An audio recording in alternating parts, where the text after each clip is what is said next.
with the running of the Spring Champion Stakes, which has a long and illustrious history. First run in the autumn of 1971 as the Australasian Champion Stakes. Randwick's 2,000-metre Group 1 for 3-year-olds switched to the Spring in 1979 when the mighty Kingston Town won the race that was renamed the Spring Champion Stakes. They're off in the Champion Stakes of 87. The race has consistently unearthed future stars. Bozam, and he's going to trot in. Bozam and Nothing Like a Dane both went on to win derbies.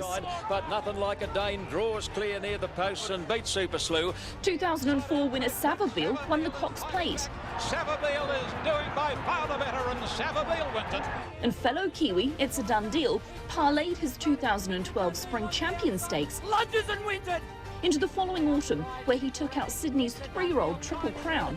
and the pocket rocket from New Zealand claimed them in a stride. This is an exercise gallop. It's a done deal, and a hand canter wins it by 5 lengths. In 2016, Yankee Rose became the first filly to win the race. And Yankee Rose. 2 years later, another filly, Made of Heaven, gave Mark Newnham his first Group 1. The filly Made of Heaven goes to a Romeo and got up. Newnham then went back-to-back when Shadow Heroes stormed home to defeat Castelvecchio. Goes to Just Thinking. Shadow Heroes closing in with Castelvecchio. Shadow Hero after Battenberg. Shadow Hero takes the lead, and it's a favourite's victory. Shadow Hero wins the Spring Champion. Oh, some absolute champions of the turf have won this great race, Lizzie, but it's chopped and changed as to where it fits on the program over time. It has. 4 times it's been changed. We've started in 1971 to 1978, was run in the autumn. Then it moved to 78 and 2013. It was run on Epsom Day in the spring. Kingston Town was one of the winners. And then it was run on the same day as the Caulfield Guineas, which I don't think was right. Montefilia was able to win one of those on that occasion. And now it's been moved to 2022. Now it's sort of a little bit, you know, it's hard to, it is up against, you know, the Cox Plate for the 3-year-olds, but I think it's been an evenly matched race. We've seen good 3-year-olds in the Cox Plate, and we're seeing good 3-year-olds in this race. Isn't it interesting, since they moved it to Caulfield Guineas Day or to this day, there have been 3 fillies who have won this race. Time for pick of the yard. I'm sticking with Tom Kidden. I think that he's the way to go, the way that he's presented, the way that he's run all the way through this campaign. If he runs up to his last start performance, he should be hard to beat. The other horse that I want to make a mention to is Tuda La Vita. I've always had a lot of time for her. She presents really nicely. And Port Lockroy, he's one of the horses that I think is an out-and-out stayer, and he should be hitting the line nicely from back in the field. Hot horse, Ben? Yeah, I feel like a bit of a scaredy cat going with Tom Kitten here. It's the best backed runner in the race by a mile, 5 times more, but there's that big push at an each-way price for Madatsu, 51 into 17 and 4th best backed in the race. So I've gone with Tom Kitten, and I'll be kicking myself if that horse gets up at 17 bucks. It's a great contest, isn't it? So you've got Tom Kitten, who's been unlucky in his last couple of starts, up against Raff Attack, the front runner. Bruce, I was looking at Madatsu and saw that he opened, obviously he's in the Derby as well, and in the Melbourne Cup, as you mentioned, in the yard. Would he possibly do all 3, including the Spring Champion today? That would be very unusual, wouldn't it? I mean, not in modern times. You couldn't expect that to happen. So there's only 44 horses left in the Melbourne Cup. Luna Flair's been retired, and we know that Francesco Guardi's been scratched. So he's one of 44, Lizzie, and they've kept paying up. They've kept paying up, so they must be on a bit of a mission, but I would doubt very much that he would progress from here to the Derby to the Cup. You can't treat horses like you could in the old days, and that's completely legally we're talking about, so it's very hard for horses to back up, but we're all fascinated. Let's see what he does today. Yeah, it's a great contest, isn't it, Bruce? And interested to see what Madatsu does, and hope that Tom Kitten can get the job done. The Spring Champion, here's Darren Flindell. The light is on the last Group 1 of the year, and they're off and racing. Tom Kitten jumped nicely off barrier 1. Gambari in the 4 going forward. Kintyre, glad you think so. They're all moving forward, and Port Lockroy moves into a prominent role. Raff Attack's not a pace factor at the moment, but now he's got the bridle and going forward, and Ravello's going with him as well, so it's Gambare in front. Now Raff Attack moves up on the outside, and Bayless will go all the way to the front. Raff Attack charges to the front now. 15 Love Early, led by 2 on Gambare. Ravello goes to 3rd, followed by Kintyre, pulling now. Glad You Think So is wound up 3 wide and has to go forward.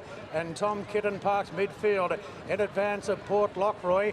Then came the filly Tutar Levita down on the rails from Long Jeans, a length and a half Cap Ferrar, and a gap back to Madatsu. And the roughie Rambalon's last of all. So it's Raff Attack. He worked to lead out by a length and a half. Glad You Think So worked to a clear second. Then Gambare and Kintyre deeper out on the outside of Ravello. 2 lengths away to Tom Kitten, travelling strongly on the rails in advance of Port Lockroy. Further back then to Long Jeans from Tutar Levita. Cap Ferrar between runners. 2 off to Madatsu, and Rambalon sees them all inside the 800 metres, and Raff Attack leads the way by a length to Glad You Think So. Gambare's at a cheap run on the fence. Kintyre deeper out, followed by Ravello. Then came Tom Kitten, who's gradually improving his position on the rails. Port Lockroy's come off the bridle. Then Cap Ferrar and Tutar Levita. The filly's right behind the favourite, although Hieronymus is coming well off the fence now, and Tom peeling forward as they straighten. Raff Attack with a bit of a kick. The stablemate Gambare giving chase. Tom Kitten rounding them up. So's Port Lockroy on the outside, and Tutar Levita running on. Tom Kitten got to the front. 200 metres to run, and Tom's going strongly. Look at Tom go. 2, 3, 4 in front. Cap Ferrar down the outside into second. Now that's the best of Tom Kitten today. A much-deserved Group 1 victory. Tom Kitten won the Spring Champion in a cakewalk from Cap Ferrar and Gambare. Then came Tutar Levita, a gap to Port Lockroy from Raff Attack. Further back to Rambalon, Kintyre, Ravello, Glad You Think So, and Madatsu last in. That's what we wanted to see today, didn't we? It was a brilliant ride. Adam Hieronymus gets his 3rd Group 1 winner. 2nd this spring, Katie, after winning, of course, the Flight Stakes. The perfect ride. Yeah, it was such a good ride, so confident, and I'm so happy for him. Of course, he had that couple of years off on the sidelines, and he's come back bigger, better, and stronger than ever. So, Emma and Lizzie, I think we've seen a serious horse now. There's been a lot of things, you know, what's going on. That was an emphatic performance. That's what we wanted to see from the short price favourite, and he was just so unlucky last time. I don't actually know what happened. You have to watch the race over and over again. He flew home in the gloaming. He wasn't able to win the gloaming, where most of the winners have come out of the gloaming into the Spring Champion, but he was ridden perfectly, as Katie mentioned. He just got a perfect run in transit. He pushed the button at the right time. He runs the strong 2,000 metres, and great for Adam Hieronymus. His 3rd Group 1, his 1st Group 1 for Godolphin, and his first outside of Gabe Waterhouse and Adrian Bott. James is alongside Hamish. Last Group 1 of the year, and it was a demolition job. Yeah, look, Smile, you're allowed to smile. look, Tom Kitten's misfortune's been immeasurable the last 3 starts, and it's just so nice to see, for the horse's sake, that he was able to get into the clear and give himself every opportunity to show how good he is. And look, I hope he didn't do too much in the win, but look, he's a champagne colt, and he's won a champagne race, so we're absolutely delighted for him, and now we can be comfortable that when it really mattered, he was able to get the job done. So what does the map say for him? Where do we go? Well, look, we've got to seriously consider the Derby next weekend, but it's 7 days and it's a trip away, but.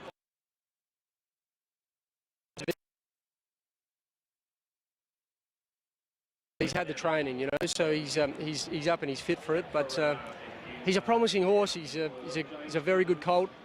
I'm so pleased for Harry Angel that he's got a good horse in his first crop. And look, he whatever we do with him this year, he's proved to be one of the top middle distance horses we've got, and he's a horse for us to well and truly look forward to next year. Were you expecting him to be so dominant today? Well, look, if he had the luck the last 3, he'd have been expected to do that. And so, from that perspective, whilst not coming here with any stored energy, he had hard runs. He just got given no real chance. And so, it's just absolutely phenomenal for the horse that in the Group 1 he was able to get himself into the clear and show how good he is. Group 1, hugs from the kids. Perfect day. Well done. Not bad. Oh, he's a serious horse, and we love to see this guy winning. Tom Kitten, what a victory. We'll hear from winning rider Adam Hieronymus after the break. But from one Group 1 star to the next, Dan McPherson catching up with short price Manicato favourite Imperatriz. Well, we've already seen one Kiwi superstar mare win here at the Valley today. Imperatriz is odds on to make it 2 from 2. She chose to stay in Melbourne rather than go up to Sydney for the Everest. Why? Well, 3 from 3 at this track might have something to do with it. She's by the sire I'm Invincible, and today might prove just that.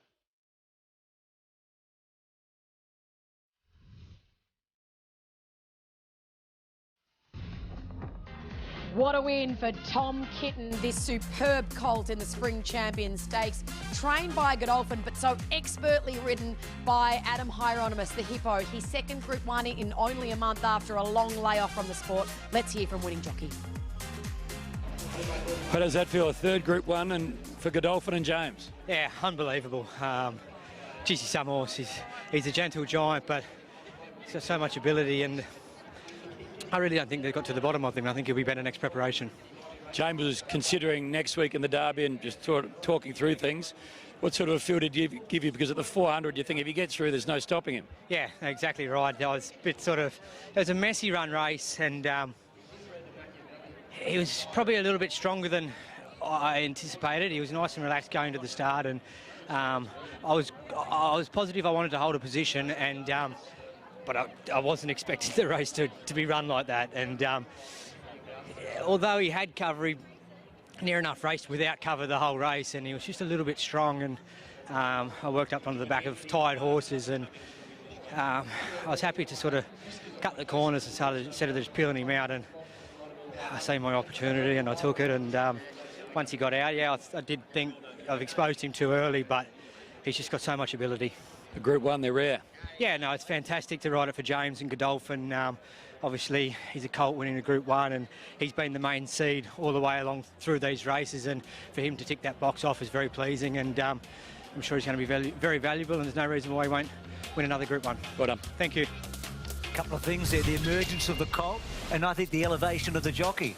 I think that's what we've seen with that Spring Champion. The Manikato coming up next. Matty Hill to have a look at the history of the race.